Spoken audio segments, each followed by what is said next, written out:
नमस्कार दोस्तों। कहते हैं करत करत अभ्यास के जड़मति होत सुजान, रसरी आवत जातते सिल पर पड़त निशान। दोस्तों आज मैं फिर से आप लोगों के सामने हाजिर हूँ नए एपिसोड में, और इस एपिसोड का नाम है अभ्यास से कुछ भी कर सकते हैं। अभ्यास करते रहने से हम कुछ भी प्राप्त कर सकते हैं। एक बार की बात है दोस्तों, क्या होता है कि एक गांव में जो है इंद्र भगवान नाराज हो चुके हैं और उस गांव में बारिश नहीं हो रही है, सारा अकाल पड़ चुका है। सब लोग जो है इंद्रदेव की प्रार्थना करते हैं, हे इंद्र भगवान आप हम लोग के ऊपर रहम कीजिए, ऐसा क्यों कर रहे हैं। और इंद्रदेव भगवान ने बोला कि नहीं, मैं तो बारिश करूंगा तो 12 साल के बाद करूंगा।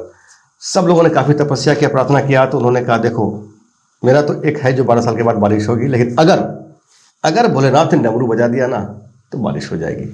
सब लोगों को रास्ता मिल गया, अरे वाह वाह क्या बात है। सब लोग पहुंचे भोलेनाथ के पास, लेकिन भोलेनाथ के पास पहुंचने से पहले, जो गांव वाले के पहुंचने के पहले, इंद्रदेव भगवान जो है भोलेनाथ के पास पहुंच चुके हैं और उन्होंने भोलेनाथ को अपनी पूरी योजना बता दी कि भोलेनाथ मैंने ऐसा कहा है कि 12 साल तक बारिश मैं नहीं करूंगा और आपके डमरू बजाने से बारिश होगी, इसलिए आपसे मेरा निवेदन है कृपया आप डमरू ना बजाएं भोलेनाथ, मेरी प्रतिष्ठा आपके हाथ में है।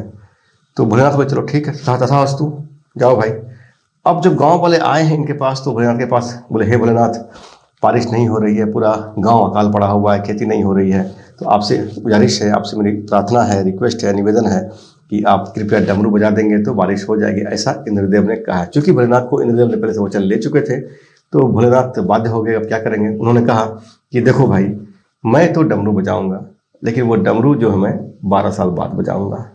अब सब लोग परेशान हो गए, क्या करें क्या ना करें। सब लोग वापस गाँव आ गए।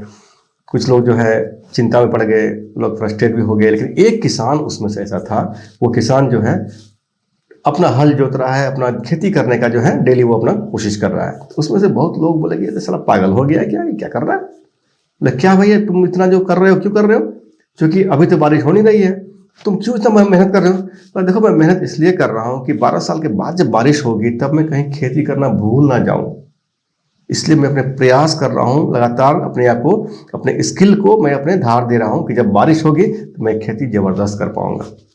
ये सुन के माता पार्वती जो है परेशान हो गया, अरे बाप रे तो अच्छी बात बोला ही। वो गई, हे भोलेनाथ। बोले हाँ पार्वती बोलो।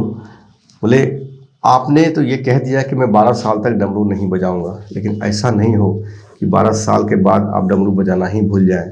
आप देखिए तो सही, आपने सीखा, मतलब याद भी है कि भूल चुके हैं। भोलेनाथ भी थोड़ा सा घबरा गए, उन्होंने उठाया डमरू, ट्राई किया कि डमरू बजता है कि नहीं बजता है। तो जो ट्राई किया डमरू बज गया, और जो ही डमरू बजा तो इंद्रदेव के वरदान के हिसाब से बारिश होने शुरू हो गई। दोस्तों इस कहानी से क्या सीखा हमने, अभ्यास हमें हमेशा करते रहना पड़ेगा। अगर हम अभ्यास छोड़ दिए, प्रैक्टिस छोड़ दिए, तो हमारा जो स्किल है, जो हमारा हुनर है, उसमें कमी आ सकती है, हम भूल सकते हैं। तो हमें कंसिस्टेंटली, मतलब क्या कहते हैं, लगातार, सतत और लगातार हम किसी चीज़ का प्रयास करते हैं तो हमें सफलता ज़रूर मिलती है।